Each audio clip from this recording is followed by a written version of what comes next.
But what I didn't know, what I didn't hear growing up, I didn't know that people hated Israel. I did not know. That seemed like it's something new. Because when I was growing up, and for some reason, I didn't think of the Jewish people, because I thought all people were the same anyway. But I love Israel because of what I read about it. I knew the relationship we had. And so from what I knew, all Christians and all people love Israel. I was surprised to find out that they hate it. What causes people to hate Israel? That's a great question. It's so amazing. Yeah. What caused, when I first heard people put down Israel, I first heard it from Jesse Jackson, those kind of guys, Louis Farrakhan and others. Prior to that, I never heard it before. And I only heard that once I moved to L.A. What caused people to hate Israel? It doesn't make sense to me. Right.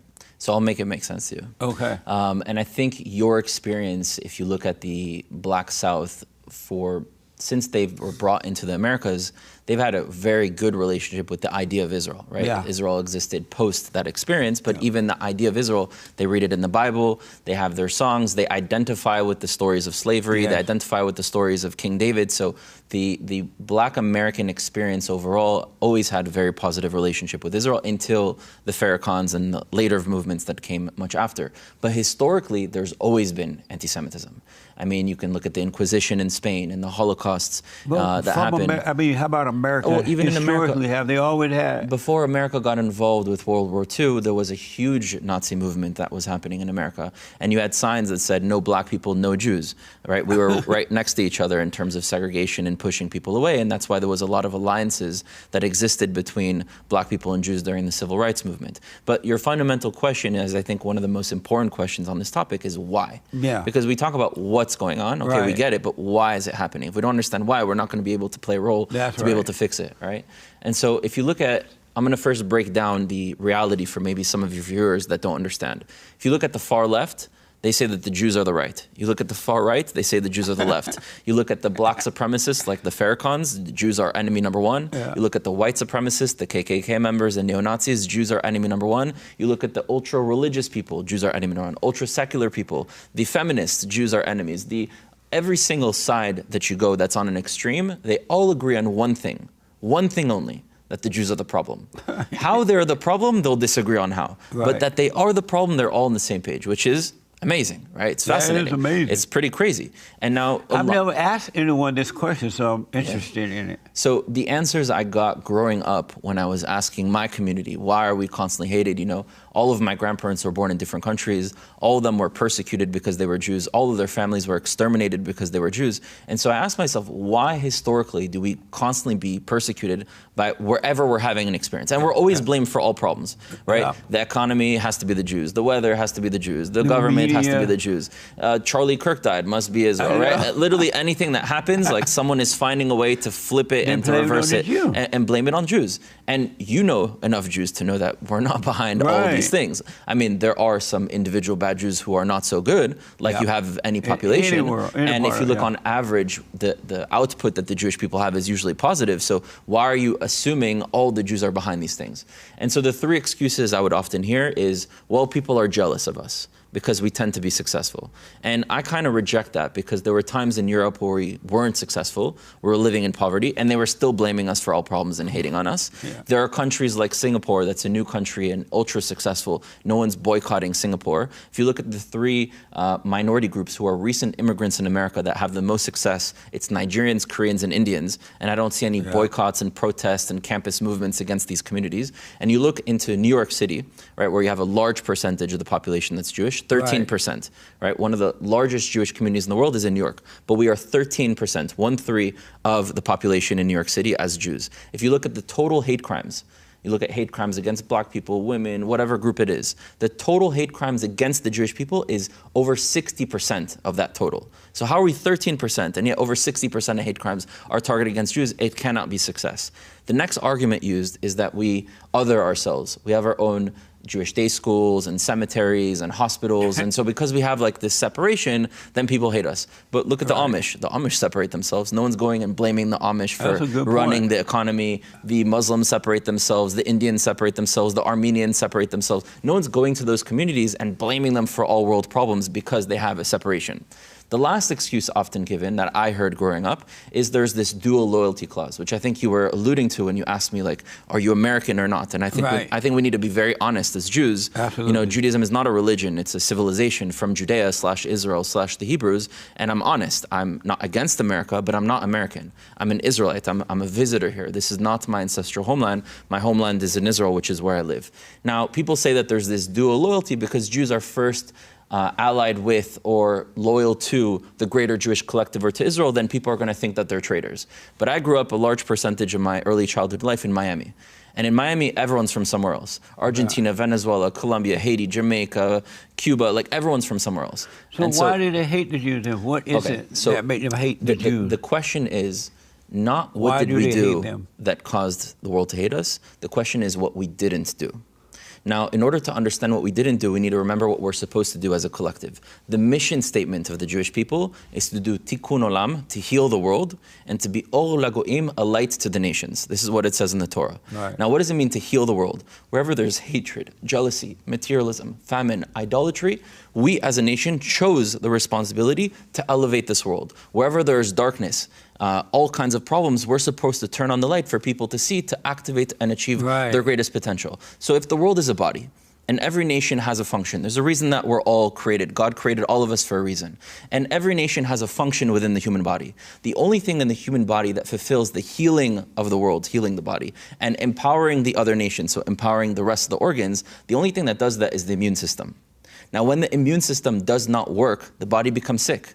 It's not the immune system that created the diseases, but it was the immune system's responsibility to correct it. Right. It's not the Jewish people that created the world's problems, but it's the Jewish people's responsibility to prevent or to correct them. And anti-Semitism fundamentally is a rejection and reaction of all these extreme groups who are suffering, who are looking to the Jews and blaming us for creating those problems. Now they're right and they're wrong. We didn't create those problems, but the reason they're experiencing us as being the source of those problems is because we're supposed to be the source of the solution. And until the Jewish people do their job and actually elevate this world and do the job that we chose that we have the ability to do, we will continuously be rejected and blamed for all problems, even though we didn't create them. But that's never going to happen. It will. Oh, I'm about to have you come in. I want you to hear this there. That's my producer for the radio show. He black. I can see.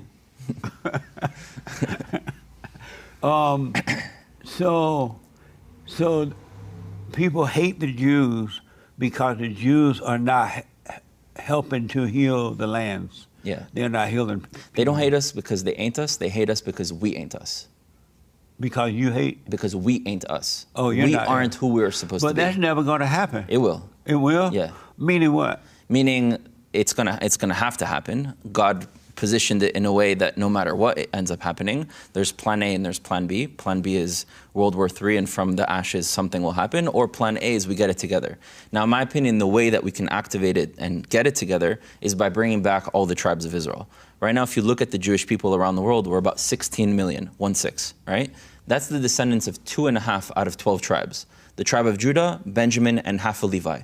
9.5 of the tribes of Israel are missing. And so how do you have a car move forward if the majority of the pieces in the car aren't even in the car? It might look like a car from the outside, you have the body, but the majority of the pieces inside aren't there for it to be able to move. So in my opinion, in order for us to activate our potential and to be able to start doing our job, we have to first bring back the rest of the tribes of Israel back home. That's not going to happen. It is, and I'm working on it. But let me ask, so you are a Zionist, right? Right. And so what is a Zionist? I think it's very important we define the terms that we use, because a lot of people have different definitions or wrong definitions. And at the end of the day, the words that we use, it's not about the sound that we make, it's about what they mean. Right? And so Zionism comes from the word Zion, which means Jerusalem.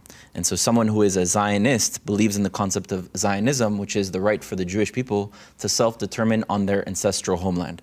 The Jews are an ancient people who come from the land of Israel/Judea. That's where we're indigenous to. That's where our civilization was founded. We were displaced by the Roman Empire and different empires who came.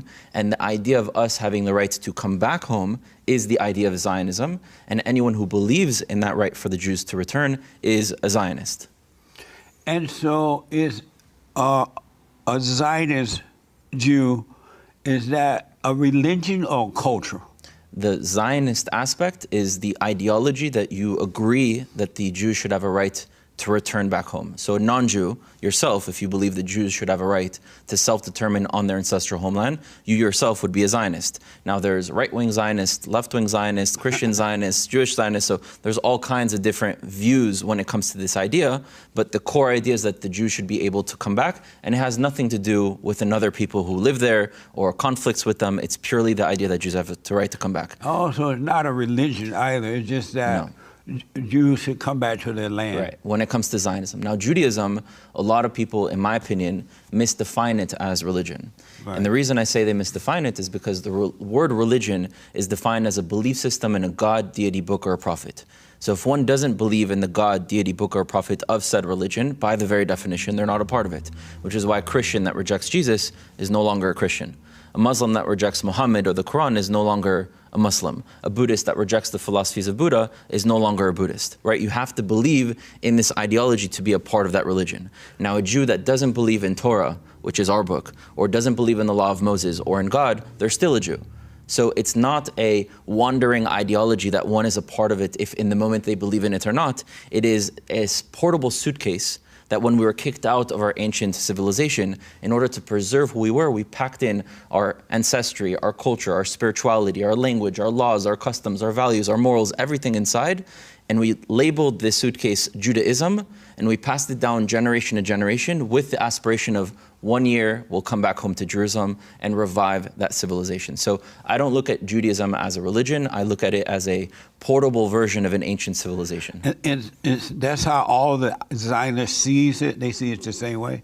I think a lot of Jews use the term religion, but they mean different things than the way the world uses the word religion. The way I described Judaism, I would say the majority of Jews would agree with my definition, but they would still use the word religion because they don't quite understand that the way the world is using it is differently than how we're misusing it. Mess.